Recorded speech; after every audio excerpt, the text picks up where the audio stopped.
तो चलो बच्चों एक बार वापस से रिकैप करते हुए करते हैं। हमने दक्षिण भारत को पकड़ा था। दक्षिण भारत में हमने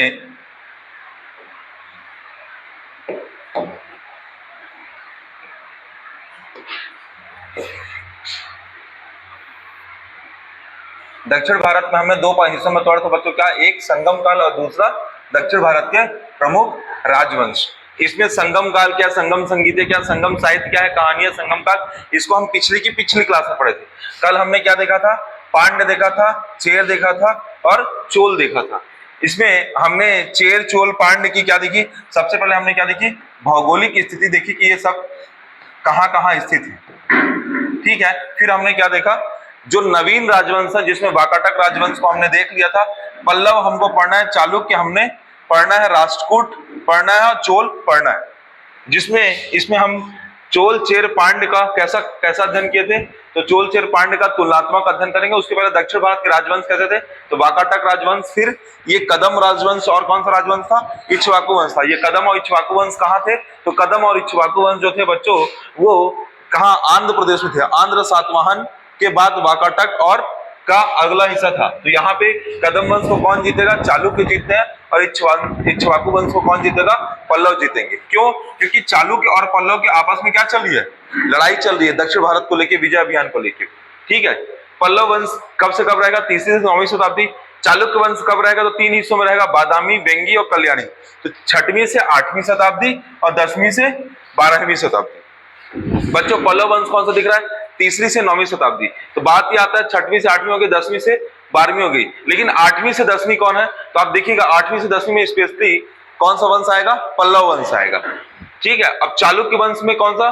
चालुक्य का कल्याणी कब से है? 10वीं से 12वीं है। राष्ट्रकूटों का कौन सा? राष्ट्रकूट वंश जब आप देखेंगे बच्चों तो राष्ट्रकूट वंश आए हैं बादामी से। किससे आए हैं? बादामी से। और चोल वंश कहाँ है? तो 9वीं से 13वीं शताब्दी। ये मैंने कल पढ़ाया था आपको, आगे और थोड़ा देख लेते हैं। चोल चेर पांड्य का हमने तुलनात्मक अध्ययन बताया था। तो चोल चेर पांड्य का तुलनात्मक अध्ययन देखिए।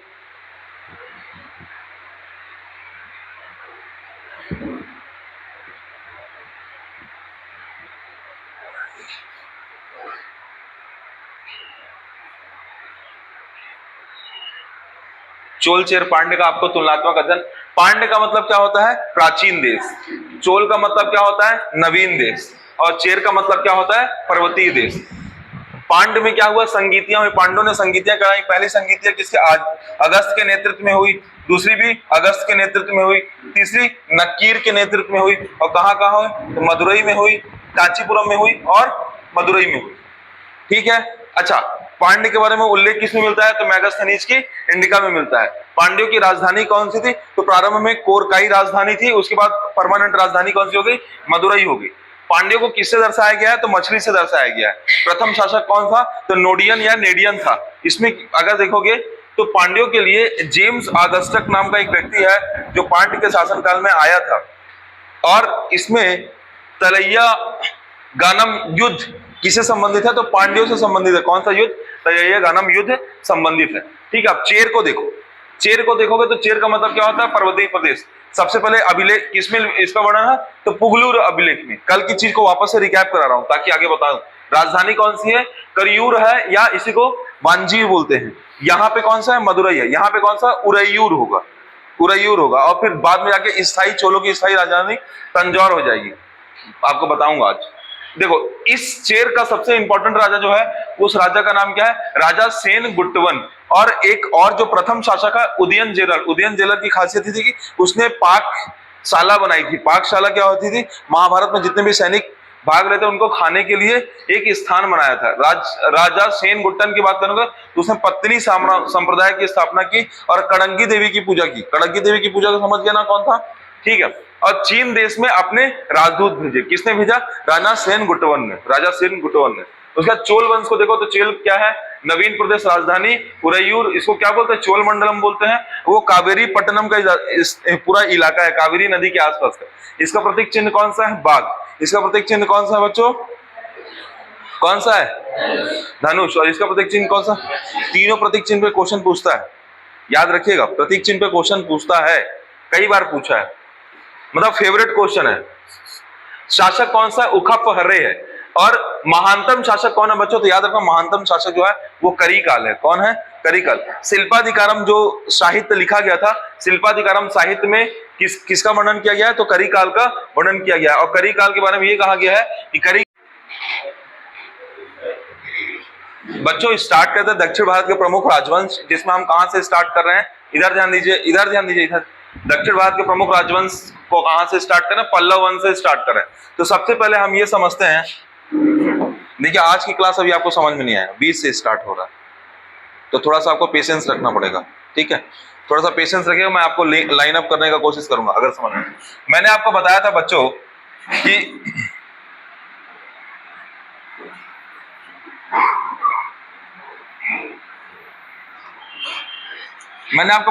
कि यहां से कौन से एक आक्रमणकारी आए थे? हिंद पल्लव, याद है?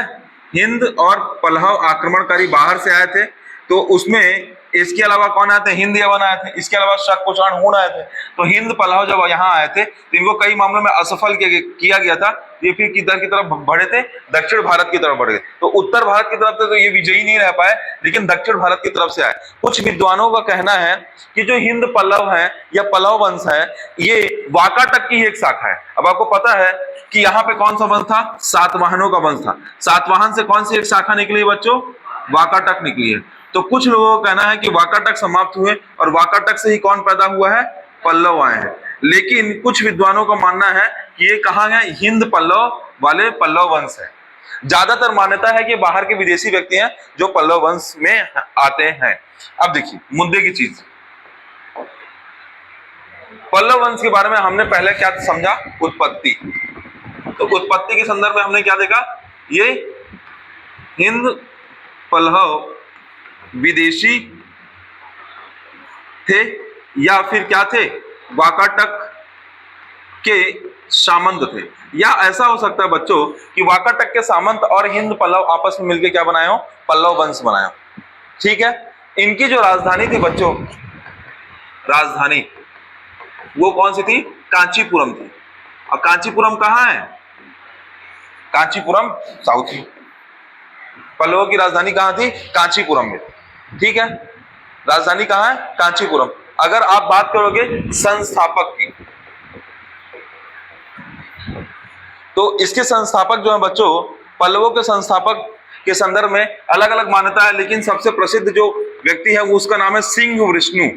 संस्थापक किसको कहा जाता है? सिंह वृष्णु को कहा जाता है। बहुत इंपॉर्टेंट प्रश्न है, आया हुआ प्रश्न है। पल्लव वंश का संस्थापक कौन है? सिंह विष्णु। ये राजा इसलिए इंपॉर्टेंट हो जाता है क्योंकि इसने मामल्लपुरम में मार्तंड मंदिर का निर्माण कराया था, वराह मंदिर।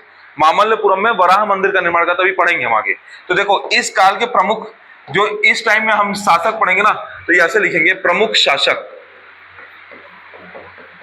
पल्लव वंश के टाइम के प्रमुख शासक देखिएगा।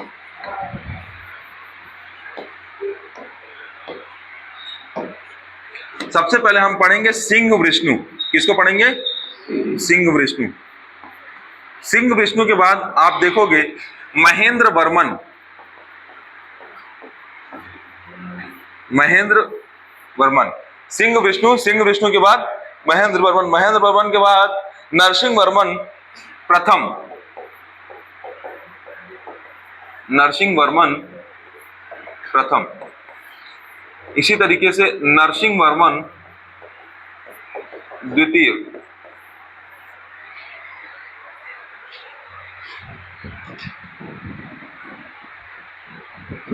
नरसिंह वर्मन प्रथम, नरसिंह वर्मन द्वितीय। और एक तीसरा इंपॉर्टेंट जो राजा रहेगा वो नंदी वर्मन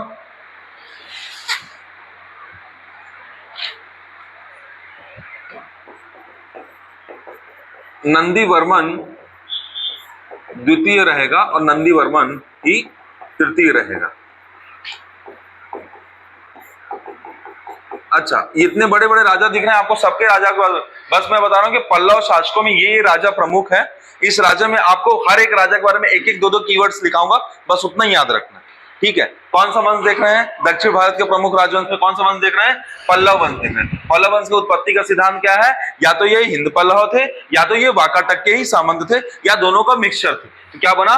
पल्लव वंश आया। राजधानी किसको बनाया है? कांचीपुरम को बनाया। संस्थापक कौन है? सिंह विष्णु है। और प्रमुख शासक में सबसे पहला संस्थापक कौन है? सिंह विष्णु। और सिंह विष्णु के संदर्भ में अब सबसे महत्वपूर्ण बात यह है बच्चों कि ये मामल्लपुरम में वराह मंदिर का निर्माण करा। डायरेक्ट क्वेश्चन आता है, जैसे बोलते हैं ना नालंदा विश्वविद्यालय किसने बनाया है, या विक्रमशिला विश्वविद्यालय किसने बनाया है? नालंदा विश्वविद्यालय किसने बनाया? कुमारगुप्त ने बनाया। किसने बनाया? विक्रमशिला विश्वविद्यालय किसने बनाया? अरे सब पढ़ाया हूं भाई, इतना सारा चीज नहीं बताऊंगा, पढ़ो आप खुद। विक्रमशिला विश्वविद्यालय धर्मपाल ने बनाया। कैसे आपको नहीं पता इतना? राष्ट्रकूटों के बारे में इतना, मैंने राष्ट्रकूट पाल प्रतिहार के बारे में अभी कंटिन्यू आएगा। राष्ट्रकूट पाल प्रतिहार अभी त्रिपक्षीय संघर्ष में जो दिन 6 स्टोरी बताया था ना, वो स्टोरी लगातार जुड़ेगी। देखो सिंह विष्णु जो है उसने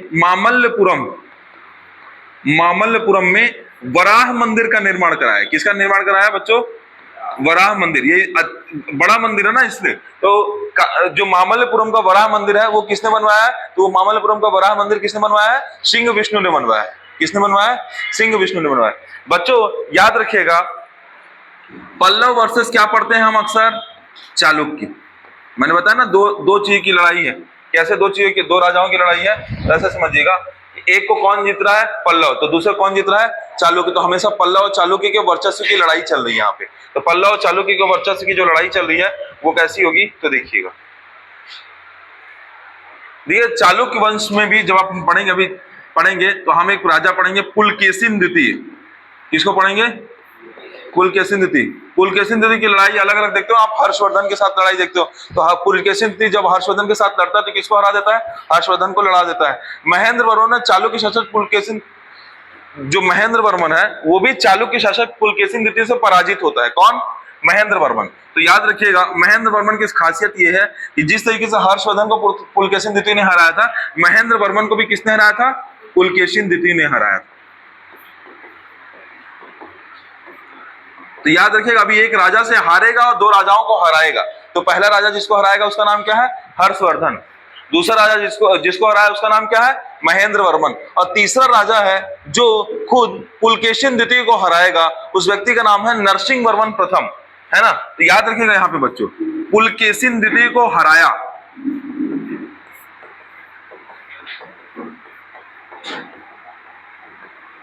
अच्छा, पुलकेशिन द्वितीय को किसने हराया? नरसिंह वर्मन प्रथम ने। याद रखिएगा, नरसिंह वर्मन प्रथम एक ऐसा राजा है जो वास्तव में पुलकेशिन द्वितीय को हराता है। बाकी दो राजाओं को कौन हराता है? पुलकेशिन द्वितीय। जिसमें एक राजा कौन सा है? महेंद्र वर्मन। और एक राजा कौन सा है? हर्षवर्धन। पुराने की चीजों को रिकॉल करते हुए समझिएगा।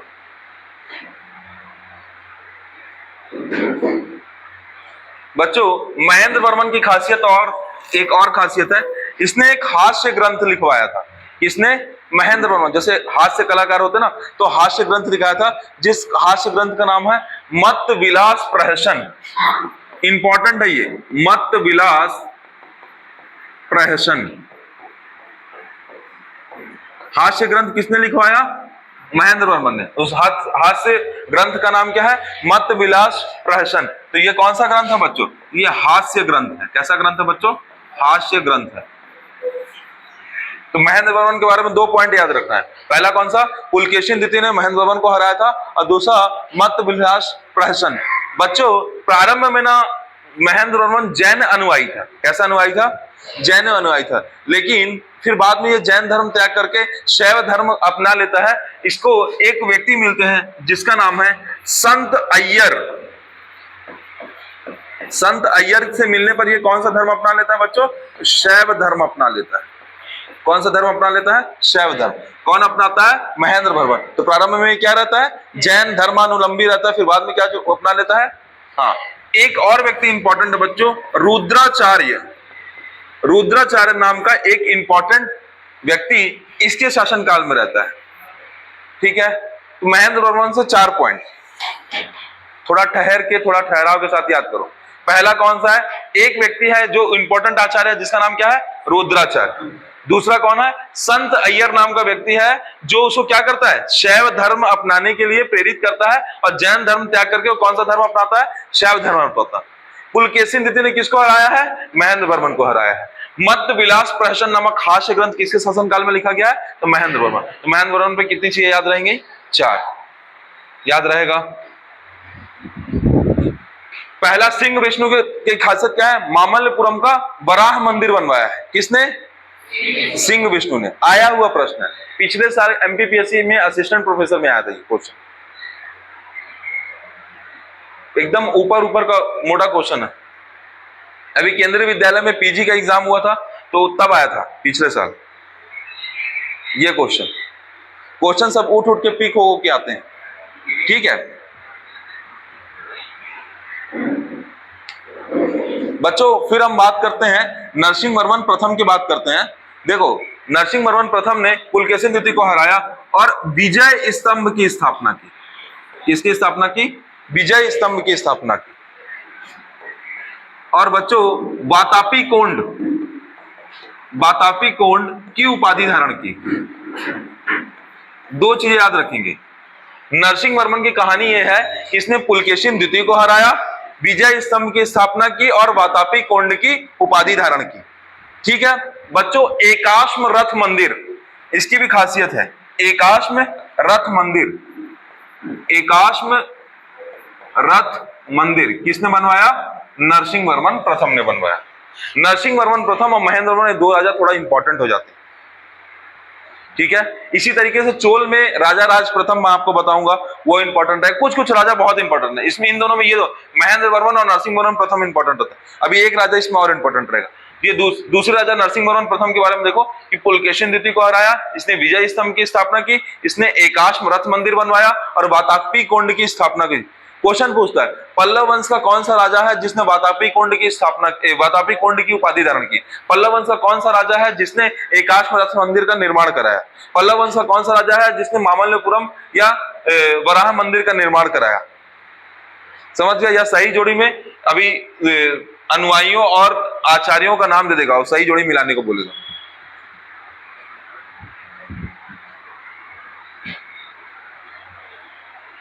अब बात करते हैं नरसिंह वर्मन द्वितीय की। किसकी बात करते हैं? नरसिंह वर्मन द्वितीय। तो नरसिंह वर्मन द्वितीय ने सबसे इंपॉर्टेंट कैलाश मंदिर का निर्माण कराया। किसका निर्माण कराया? कैलाश मंदिर का निर्माण कराया। और महाबलीपुरम में शौर मंदिर का। एक देखिएगा, पहला कौन सा है? कैलाश मंदिर, और कौन सा? एक शोर मंदिर। शोर मंदिर जो है पूछता है कहां स्थित है बच्चों? तो महाबलीपुरम में। कैलाश मंदिर और शोर मंदिर, 2 मंदिर है। कौन कौन सा? कैलाश मंदिर और शोर मंदिर। और दंडिन नाम का, जैसे इसमें रुद्राचार्य है ना बच्चों, इसमें दंडिन नाम का एक इंपॉर्टेंट लेखक है। दंडिन नाम का एक इंपॉर्टेंट लेखक है दंडिन। ठीक है, और ये एकमात्र ऐसा राजा है, जैसे उधर जैन अनुयायी था, ये एक बिहार बनाएगा, नागपट्टनम बिहार बनाएगा। नागपट्टनम बिहार। पल्लव राजा साउथ में, पल्लव और चोल, यही 2 राजवंश हैं जो बहुत इंपॉर्टेंट रहेंगे। इसलिए आप चाहे के भी इसको नकार नहीं सकते हैं। आप पूछता है प्रश्न, क्या क्या बताया? कैलाश मंदिर का निर्माण, शोर मंदिर का निर्माण, दंडिन एक प्रमुख लेखक, और नागपट्टनम बिहार किसने बनवाया? नरसिंह वर्मन द्वितीय ने।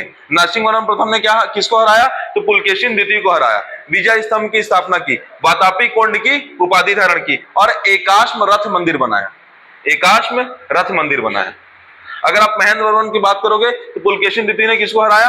महेंद्र वर्मन को हराया। मत विलास प्रहसन नामक हास्य ग्रंथ की रचना करवाई। फिर ये पहले क्या था? जैन धर्म था, और बाद में क्या हुआ? शैव धर्म का अनुयायी हुआ। और किसकी वजह से हुआ? संत अय्यर की मदद से हुआ। और इसके शासनकाल में एक महत्वपूर्ण व्यक्ति कौन सा? रुद्राचार्य। देखो, एक बार याद करने का प्रयास करो।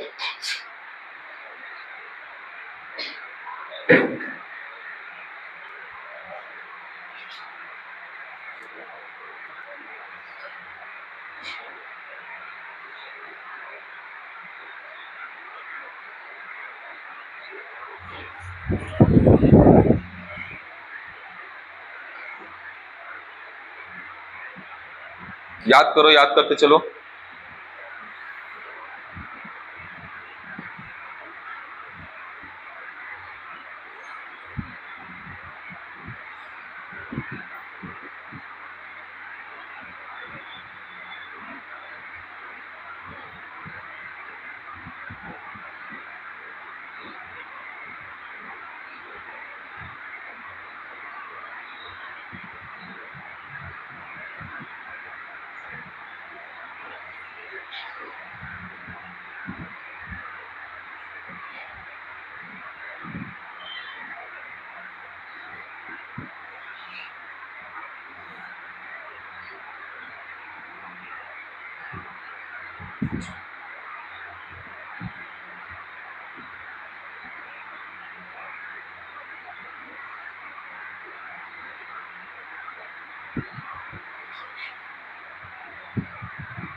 चलिए आगे बढ़े बच्चों।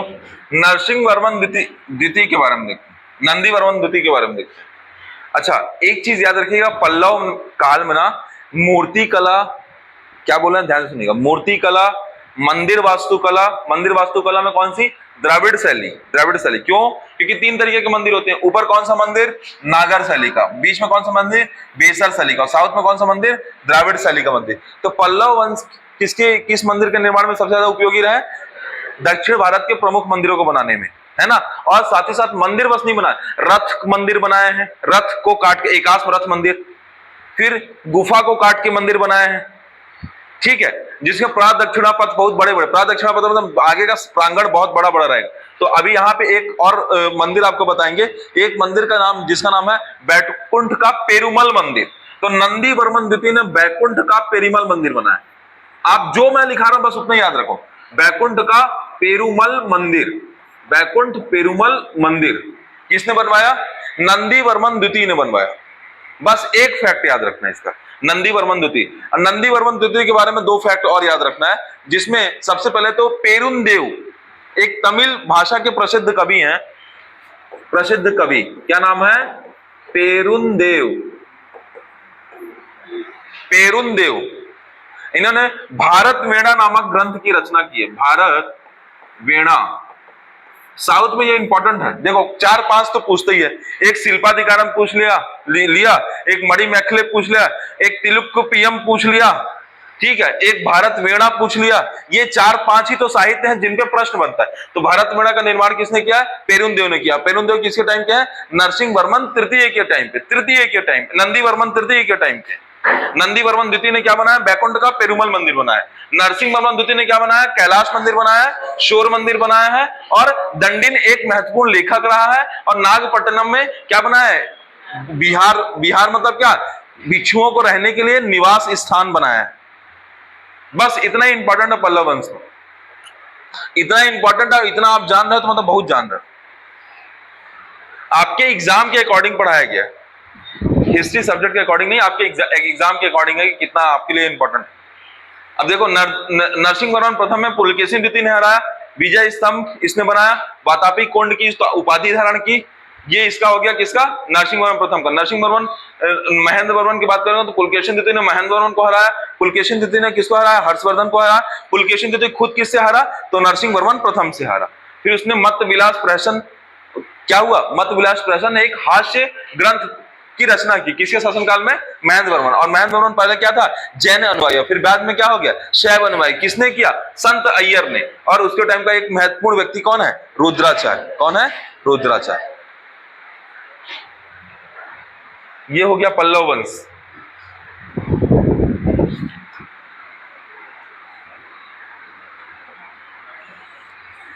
अब पढ़ेंगे चालुक्य वंश।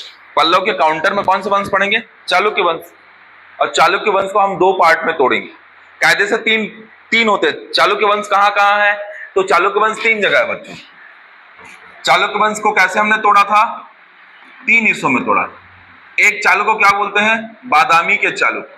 कल मैंने आपको डायग्राम में भेजा ना आपके ग्रुप में, देखा है कि नहीं, वेंगी के चालुक्य और कल्याणी के चालुक्य। याद रखिएगा बच्चों, जो बादामी के चालुक्य हैं, है ना, जो बादामी के चालुक्य हैं, ये कौन से लेके कौन सी शताब्दी तक के बीच में है? बादामी के चालुक्य कौन सी शताब्दी? अरे बताया था ना यार, कैसे याद नहीं रखते हो। चालुक्य वंश में बादामी, वेंगी, कल्याणी 6वीं से 8वीं शताब्दी और 10वीं से 12वीं शताब्दी, और बीच में राष्ट्रकूट आ जाएंगे, इसलिए ऐसा है। तो देखिएगा 6वीं से 8वीं शताब्दी कौन हुए? बादामी और वेंगी, और 10वीं से 12वीं शताब्दी में कौन हुआ बच्चों? कल्याणी के चालुक्य। तो हम देखने जा रहे हैं अगला राजवंश चालुक्य वंश देखने जा रहे हैं। ठीक है, करें स्टार्ट।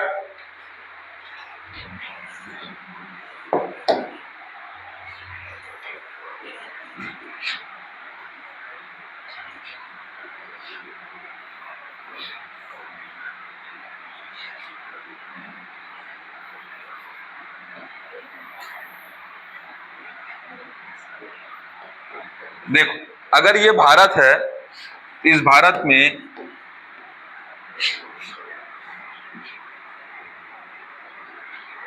ये जो क्षेत्र है बच्चों, ये चालुक्य वंश का क्षेत्र है। किसका क्षेत्र है? चालुक्य वंश का क्षेत्र है। चालुक्य वंश के क्षेत्र को इस तरीके से समझना,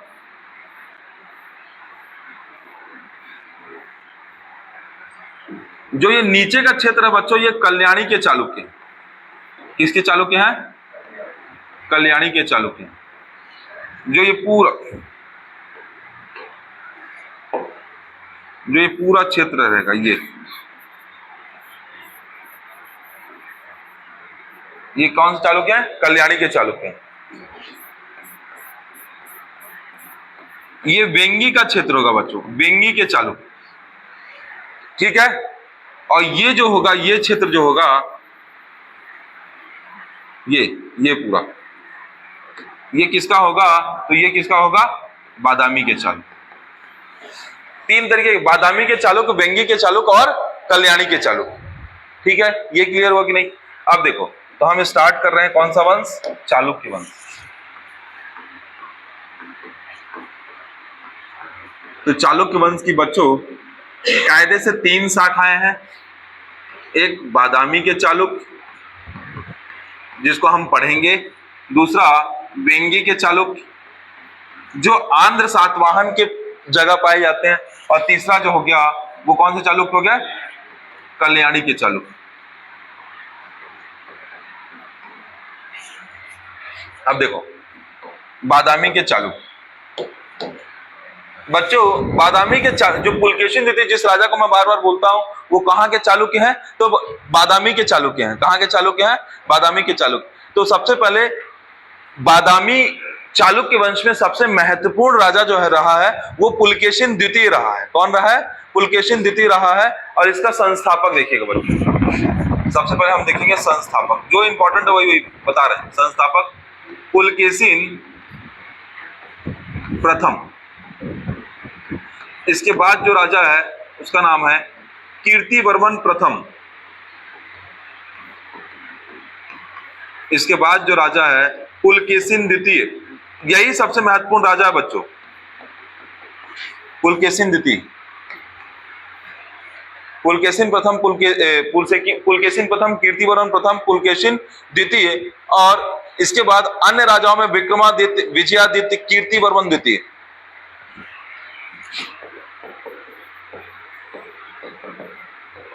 विक्रमादित्य, विजय आदित्य, विजयादित्य, और अंतिम राजा होगा कीर्तिवर्मन द्वितीय। ध्यान से सुनिएगा बच्चों, एक कहानी होने वाली है। कीर्तिवर्मन द्वितीय क्या होगा?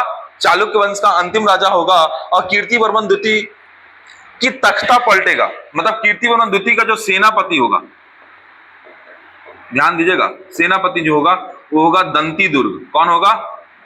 और दंती दुर्ग अपने राजा की अधीनता स्वीकार करने से मना कर देगा, और राजा कीर्तिवर्मन को क्या करेगा? तख्ता पलट कर देगा, और दंती दुर्ग अपने राज्य की स्थापना करेगा। जब वह अपने राज्य की स्थापना करेगा तो इससे एक वंश पैदा होगा जिसे राष्ट्रकूट वंश कहेंगे। कौन सा वंश कहेंगे? तो इसके बाद हम लोग कौन सा वंश पढ़ेंगे? राष्ट्रकूट वंश पढ़ेंगे। इस बादामी के बाद कौन सा वंश पढ़ेंगे? राष्ट्रकूट वंश, क्योंकि राष्ट्रकूट वंश पैदा हुआ है। फिर राष्ट्रकूट वंश समाप्त होगा, फिर कौन सा वंश आएगा? कल्याणी वंश आएगा। ऑर्डर में समझते चलिएगा पूरा, ठीक है। तो बादामी के संस्थापक कौन है? चालुक्य वंश है। ये कहां पाए जाते हैं? तो ये महाराष्ट्र, आंध्र प्रदेश, देखो महाराष्ट्र, आंध्र प्रदेश और कुछ कर्नाटक के क्षेत्र में पाए जाते हैं। संस्थापक कौन है इसका? तो पुलकेशिन प्रथम है। पुलकेशिन प्रथम के बारे में और कोई चीज नहीं याद रखना, बस अगर याद रखना हो तो याद रखना कि इसने अश्वमेध यज्ञ कराया था। बहुत सारे राजा हैं जो कराए, पहला प्रथम अश्वमेध यज्ञ कौन कराया था, बस वो इंपॉर्टेंट है। तो इसने अश्वमेध यज्ञ कराया था। कीर्तिवर्मन के बारे में अगर बात करोगे तो इसने एक यज्ञों के बच्चों बहुत सारे प्रकार होते हैं, 6 प्रकार हम ऋग वैदिक काल में पढ़ते हैं। इसने एक विशेष प्रकार का यज्ञ कराया था जिस यज्ञ का नाम है बहुसुवर्ण अग्नि ओष्टम। बताते हैं क्या है।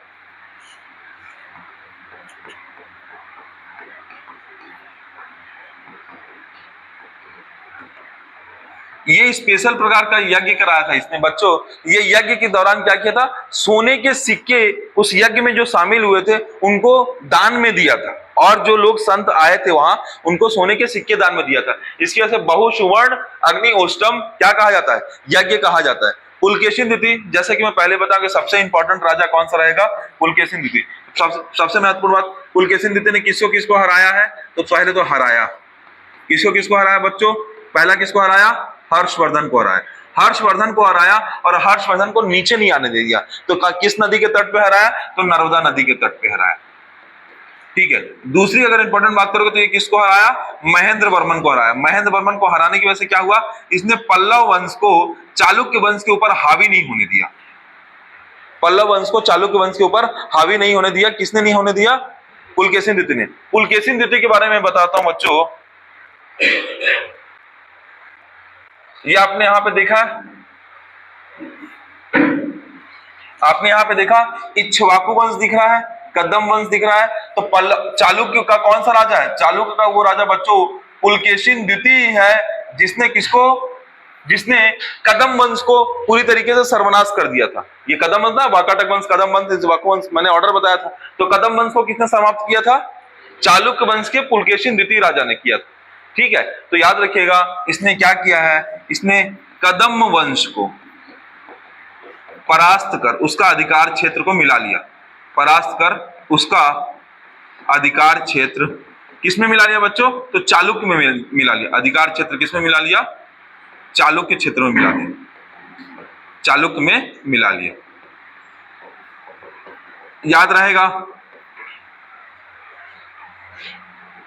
अच्छा, अब पुलकेशिन द्वितीय को हराया कौन है बच्चों? तो पुलकेशिन द्वितीय को हराया है नरसिंह वर्मन प्रथम ने। प्रथम ने पुलकेशिन द्वितीय को हराया है।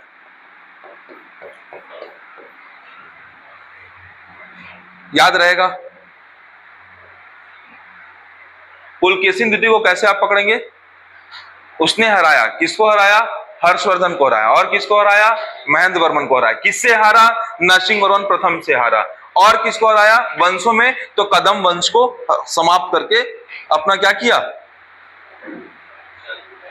चालुक्य में उसको मिला लिया।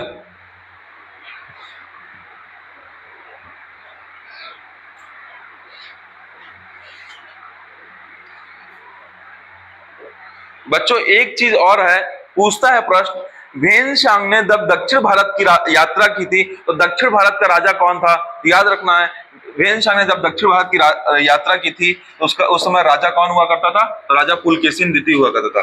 तो वेनसांग कौन है बच्चों? चीनी यात्री। वेनसांग की दक्षिण यात्रा में किसका उल्लेख मिलता है? पुलकेशिन द्वितीय का उल्लेख मिलता है, ठीक है। अजंता एलोरा की गुफा सुना हो ना? तो अजंता में भित्ति चित्र बनवाने का काम किसने किया था? पुलकेशिन द्वितीय ने। तो अजंता के भित्ति चित्र, अजंता के भित्ति चित्र का संबंध किससे है बच्चों? पुलकेशिन द्वितीय से। याद रहेगा, चालुक्य वंश 3 पार्ट में टूटा है। पहला बादामी के चालुक्य, दूसरा वेंगी के चालुक्य, तीसरा कल्याणी के चालुक्य। बच्चों क्या होगा, जिस तरीके से अब आपको थोड़ा सा बताते हैं, पुलकेशी नृत्य ने किसको हराया है? कदम वंश को हराया। कदम वंश है कहां? तो कदम वंश यहां था बच्चों, अरे आंध्र प्रदेश। और जब पुलकेशी नृत्य ने किसको जीता? आंध्र के क्षेत्र को जीता। जब पुलकेशी नृत्य की मृत्यु हो जाएगी, उसके बाद धीरे धीरे जब चालुक्य वंश भी अपने में टूटेगा तो वेंगी भी एक जगह टूटेगा। तो वेंगी क्षेत्र पे कौन रहेगा? वेंगी क्षेत्र पे कौन रहेगा?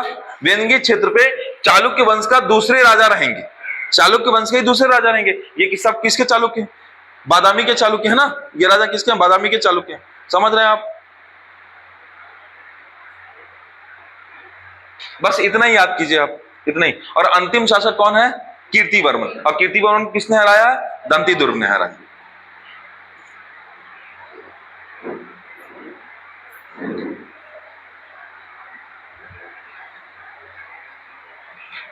एक चीज, ये पूरे चालुक्य शासकों में सबसे दीर्घकालिक शासक, सबसे दीर्घ शासनकाल किसका रहा है बच्चों? विजय आदित्य का सबसे लंबा शासनकाल। बस इतना ही याद रखना है आपको। सबसे लंबा शासनकाल किसका रहा है बच्चों? विजय आदित्य का। अंतिम शासक कौन रहा है? कीर्तिवर्मन द्वितीय। सबसे महत्वपूर्ण राजा कौन रहा है? पुलकेशी द्वितीय। पुलकेशी द्वितीय ने किसको हराया है? हर्षवर्धन को हराया है। और किसको हराया है? महेंद्र वर्मन को। किससे हारा है? नरसिंह वर्मन प्रथम से हारा है। ठीक है, याद रहेगा। पुलकेशी द्वितीय के टाइम में कौन आया था? दक्षिण भारत में ह्वेनसांग आया। ठीक है। अजंता के भित्ति चित्र का संबंध किससे है? पुलकेशी द्वितीय से। पुलकेशी द्वितीय ने कौन से वंश को हराया है? इक्ष्वाकु वंश को पूरी तरीके से क्या किया? सॉरी, कदम वंश को पूरी तरीके से क्या किया है? परास्त करके वहां पे अपना वंश बना दिया। बाद में वहां पे क्या स्थापित हो गए? वेंगी के चालुक्य स्थापित हो गए। बच्चों याद रखें, कीर्तिवर्मन द्वितीय को कीर्तिवर्मन के सेनापति दंती दुर्ग द्वारा हरा दिया जाता है और राष्ट्रकूट वंश की स्थापना करते हैं। कौन से वंश की स्थापना करते हैं? राष्ट्रकूट वंश। तो अगला वंश हम कौन सा पढ़ेंगे? राष्ट्रकूट वंश।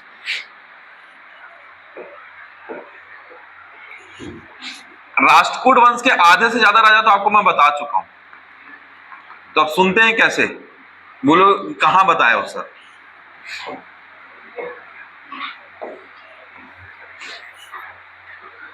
तीन चार कैरेक्टर लिख रहा हूं। पहले ध्रुव सेन का नाम सुने हो कि नहीं सुने हो?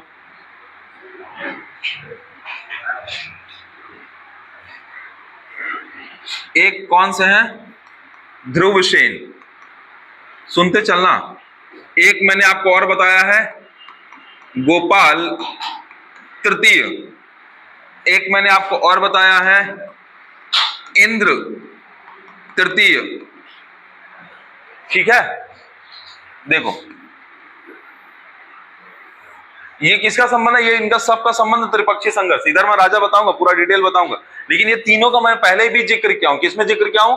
त्रिपक्षीय संघर्ष में जिक्र किया हूं। तो ये क्या, ध्रुव सेन ने किसको हराया था बच्चों?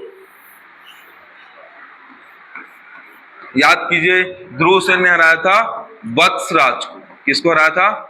वत्सराज को। और ध्रुव सेन ने किसको हराया था? धर्मपाल को। धर्मपाल के साथ मिलकर वत्सराज को हराया। फिर अंत में धर्मपाल को बोला कि अंतिम रूप से शासन कौन करेगा? मैं करूंगा, ध्रुव सेन करेगा। लेकिन राष्ट्रकूटों का नीचे के चालुक्य और चोल के साथ संघर्ष चल रहा था, तो ध्रुव सेन को कहां आना पड़ता है? दक्षिण भारत की तरफ आने चल रहा है। ये पूरी कहानी कहां की है? कन्नौज की लड़ाई को लेके। किसकी लड़ाई को लेके है? कन्नौज की लड़ाई को लेके। कन्नौज की लड़ाई। अच्छा, ये थोड़ा नाम गलत दिखा गया बच्चों। अगला जो राजा आपको दिख रहा है, ये कौन सा राजा दिख रहा है? हाँ, इनका नाम क्या है? गोविंद तृतीय नाम। क्या नाम है? गोविंद तृतीय। बच्चों जैसे ही वत्सराज और धर्मपाल को हराता है तो कौन चला आता है? ध्रुव सेन। और ध्रुव सेन हटता है तो फिर वापस से कौन आता है? धर्मपाल। कौन आता है? धर्मपाल। और धर्मपाल का जो अगला उत्तराधिकारी रहता है उसका नाम क्या रहता है? गोपाल। कौन रहता है? गोपाल। और गोपाल के बाद उसके उत्तराधिकारी कौन रहते हैं? याद करो ना। अरे मैंने लिखा है, आप लिखे हो कि नहीं लिखे हो? अरे ऐसे नहीं पढ़ोगे तो कैसे बनेगा? राजपूत पढ़ा रहा हूं, मैंने बोला भी था कि आपको पढ़ना पड़ेगा, अगर नोट नहीं करोगे तो नहीं बनेगा।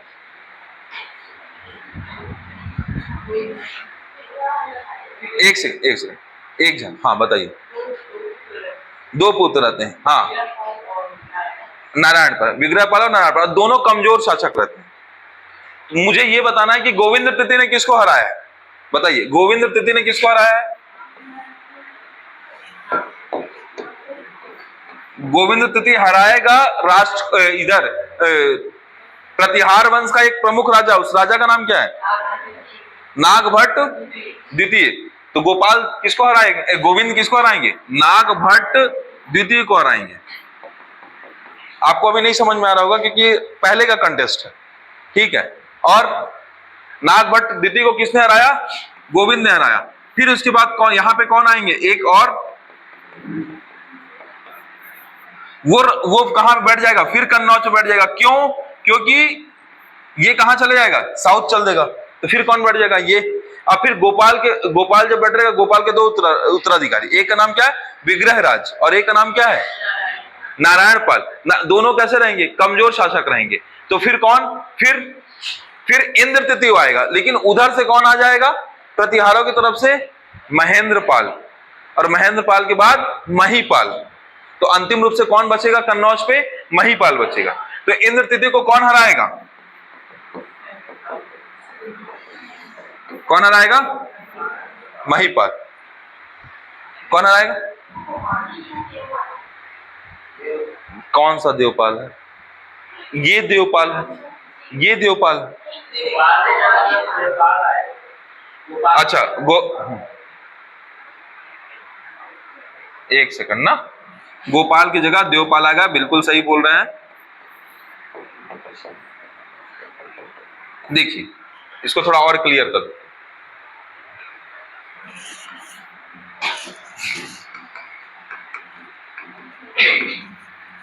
अब नहीं होगा दिक्कत। पहला कौन है? गोपाल। फिर कौन है? धर्मपाल। फिर कौन है? देवपाल। फिर कौन है?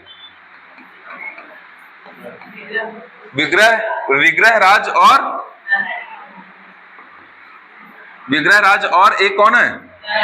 नारायण पाल। कौन है? नारायण पाल।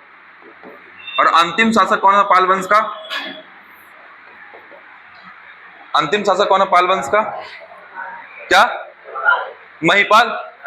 अरे महीपाल नहीं होगा ना भाई, महीपाल तो अलग है, ये प्रतिहार वंश का है। मैंने बताया है कि आप लोग गलती भी करोगे इसे। ये कौन से वंश का है? प्रतिहार वंश का। मैं सिर्फ इतना बोला हूं, पाल वंश का अंतिम शासक कौन है? रामपाल। कौन है? रामपाल। अरे ये ऑलरेडी बताया था। ये कौन सा वंश हो गया? ये पाल वंश हो गया। कौन सा वंश हो गया? पाल वंश हो गया। अब ध्यान से सुनिएगा, कई लोगों को समझ में नहीं आया है। तो कंटेस्ट ये है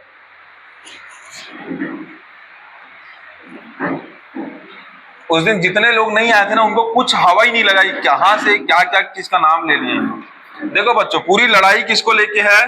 तो पूरी लड़ाई इस क्षेत्र को लेके होती है। नीचे कौन बैठा है? राष्ट्रकूट बैठे हैं, ठीक है, जो साउथ में बैठे हैं। यहाँ कौन बैठा है? पाल वंश बैठा है। और यहाँ पे कौन सा वंश बैठा है बच्चों? प्रतिहार वंश बैठा है, ठीक है, प्रतिहार वंश पर बैठा है सबसे पहले बच्चों। और यहाँ पे कौन सा वंश बैठा है? आयुध वंश बैठा है। आयुध वंश के दो राजा का नाम क्या है? एक का नाम क्या है? इंद्रयुद्ध, और एक का नाम क्या है? क्या युद्ध? चक्रयुद्ध। और इंद्रयुद्ध और चक्रयुद्ध क्या है? भाई भाई हैं। क्या है? भाई भाई हैं। वापस सब कहानी सुन लो, याद नहीं है आप लोगों को। इंद्रयुद्ध और चक्रयुद्ध कहां बैठे हैं? कन्नौज पे बैठे हैं। दोनों आपस में लड़ रहे हैं कि हम राजा बनेंगे, हम राजा बनेंगे। तब प्रतिहार वंश की तरफ से एक व्यक्ति जाएगा, है ना, उस व्यक्ति का नाम क्या होगा? वत्सराज। कौन जाएगा?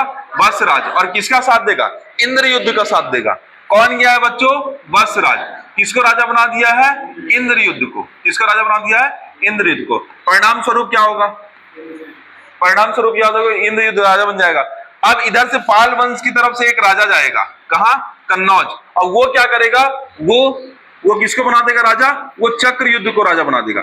और जो पाल वंश की तरफ से आएगा उसका नाम क्या रहेगा? धर्मपाल रहेगा। क्या रहेगा? धर्मपाल। परिणाम स्वरूप क्या होगा? वत्सराज वर्सेस धर्मपाल होगा। कौन क्या होगा? वत्सराज वर्सेस धर्मपाल। क्योंकि वत्सराज बोलेगा मैं इंद्रयुद्ध को बनाना चाहता हूं, धर्मपाल बोलेगा मैं चक्रयुद्ध को बनाना चाहता हूं। तो वत्सराज वर्सेस क्या हो जाएगा? धर्मपाल। तो वत्सराज और धर्मपाल की लड़ाई होगी। कौन जीतेगा? वत्सराज। कौन जीतेगा? वत्सराज जीतेगा। वत्सराज जीत जाता है। अच्छा, इस कंडीशन को कौन देखेगा? राष्ट्रकूट देखेगा। तो राष्ट्रकूट की तरफ से कौन आएगा बच्चों? तो राष्ट्रकूट की तरफ से जो व्यक्ति होगा वो आएगा ध्रुवसेन। कौन आएगा? ध्रुवसेन। तो राष्ट्रकूट की तरफ से जाएगा कौन? ध्रुवसेन जाएगा। और ध्रुवसेन जाएगा तो किसको हराएगा? वत्सराज को हराएगा। किसको हराएगा? वत्सराज को हराएगा। और ध्रुवसेन और किसको? धर्मपाल भी बनना चाहेगा कन्नौज का, लेकिन धर्मपाल को बनने नहीं देगा। तो ध्रुवसेन ने किसको हराया? धर्मपाल और वत्सराज को। किसको हराया? धर्मपाल और वत्सराज को। देखो, धर्मपाल और वत्सराज पहले पता रहेगा कहानी, तब तो समझ में आएगा। ठीक है, अगली कहानी में क्या हो गया? ध्रुवसेन को किसी कारणवश इंपॉर्टेंट काम की वजह से कहां जाना पड़ गया? दक्षिण भारत की तरफ। तो वापस से कौन एक्टिव हो गया? धर्मपाल एक्टिव हो गया। और धर्मपाल का बेटा, धर्मपाल की तब तक मृत्यु हो जाती है। धर्मपाल का बेटा कौन है? अरे देवपाल। कौन है? देखो, धर्मपाल का बेटा कौन है? देवपाल। अब देखो क्या होगा। धर्मपाल जैसी बनेगा, धर्मपाल जैसी बनेगा वैसे नागभट्ट अटैक करेगा। और नागभट्ट कौन है? वत्सराज का ही उत्तराधिकारी। कौन? नागभट्ट। नागभट्ट किसको हराएगा? धर्मपाल को। नागभट्ट द्वितीय बोलते हैं सर। नागभट्ट हराएगा किसको? धर्मपाल को। और कौन बैठ जाएगा? नागभट्ट। तो अब अटैक कौन करेगा? धर्मपाल का पुत्र उत्तराधिकारी, उसका नाम क्या है? देवपाल है। क्या नाम है? देवपाल। तो देवपाल किसको? नागभट्ट को हराएगा। और कहां पे करेगा? कन्नौज पे। और हरा नहीं पाएगा। किसकी सहायता से हराएगा? गोविंद तृतीय की सहायता से हराएगा। तो देखो होगा क्या बच्चों? नागभट्ट धर्मपाल को हराया। नागभट्ट वर्सेस कौन से चला?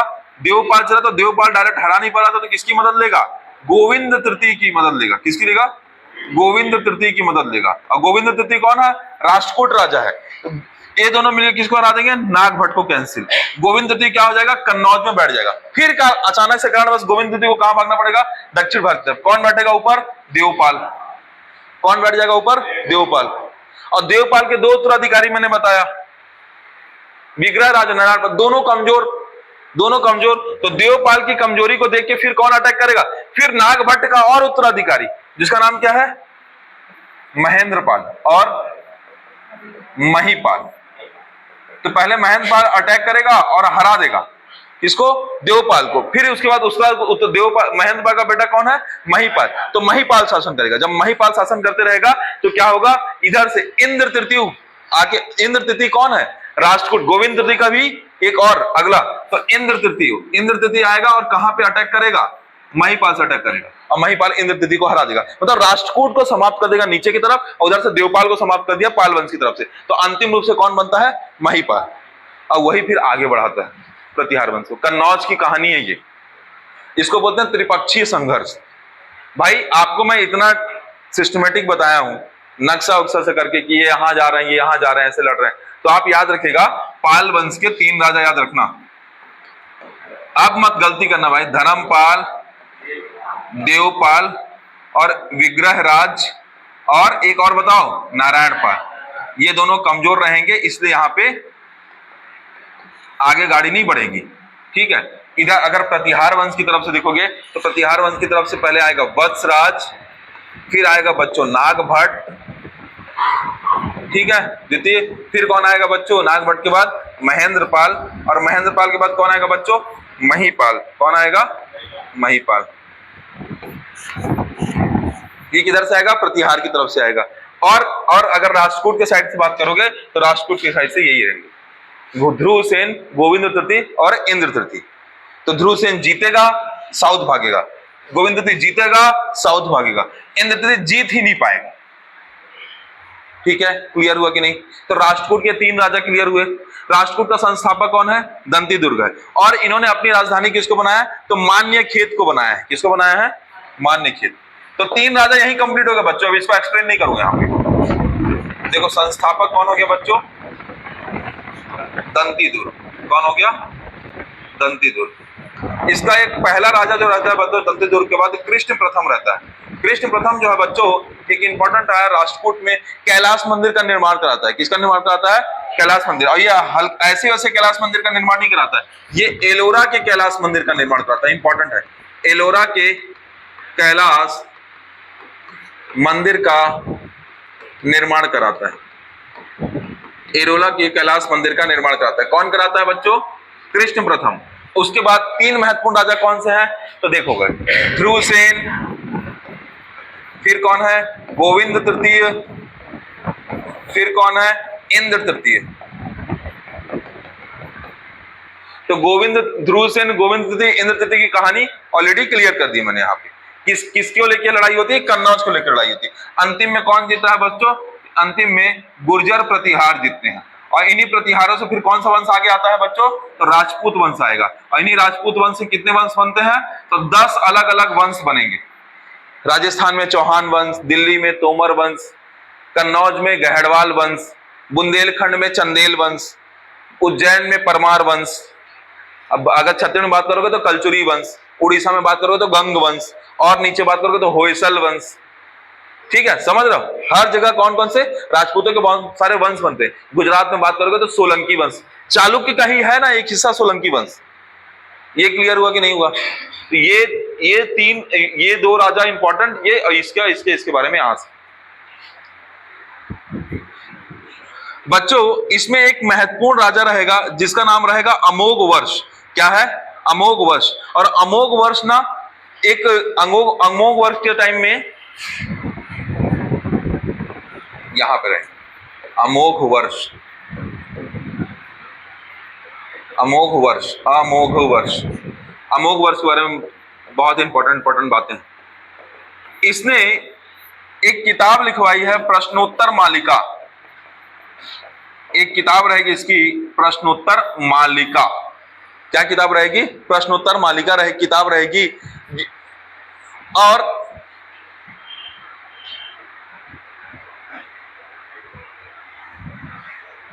एक और किताब है जिसका नाम है कवि राजमार्ग। बच्चों ये कन्नड़ भाषा में, किस भाषा में है? कन्नड़ भाषा में। ये कौन सी भाषा में? कन्नड़। कन्नड़ क्यों है? राजपूत कहाँ है? कर्नाटक और महाराष्ट्र में ना। तो ये कौन सी कवि राजमार्ग कौन सी भाषा में है? कन्नड़ भाषा में। एक प्रश्नोत्तर मालिका क्या है? एक काव्य ग्रंथ है। तो दो किताबें आप अमोघ वर्ष से याद रखोगे। इसके टाइम में बहुत सारे विद्वान हुए थे जिसमें एक महावीराचार्य और स्वयंभू, दो लेखक हैं, महावीराचार्य और स्वयंभू। बस इतना ही याद रखना है, महावीराचार्य और स्वयंभू, महावीराचार्य और स्वयंभू, महावीराचार्य और स्वयंभू। कविराज मार्ग और प्रश्नोत्तर मालिका। कविराज मार्ग कन्नड़ भाषा में, प्रश्नोत्तर मालिका काव्य ग्रंथ, राजा अमोघ वर्ष, राजा अमोघ वर्ष। इंद्र तृतीय हार गए। किसने हराया? महिपाल ने। गोविंद तृतीय क्या किया? इसने हराया। और क्या किया? कन्नौज पर अधिकार किया। ध्रुवसेन ने हराया। कहां पे अधिकार किया? कन्नौज पर गए। इसने किसको हराया? तो ध्रुवसेन ने किसको हराया? बसराज और धर्मपाल को। गोविंद तृतीय ने किसको हराया? तो नागभट्ट द्वितीय को और देवपाल को। याद रहेगा। इस तरीके से चालुक्य वंश हुआ, राष्ट्रकूट वंश हुआ।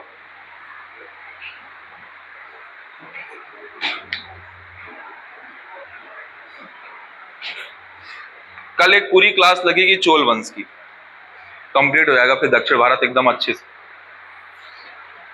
क्लियर हो गया ना? लिंक हुआ ना, कैसे कैसे कौन कहां क्या किससे जुड़ा हुआ।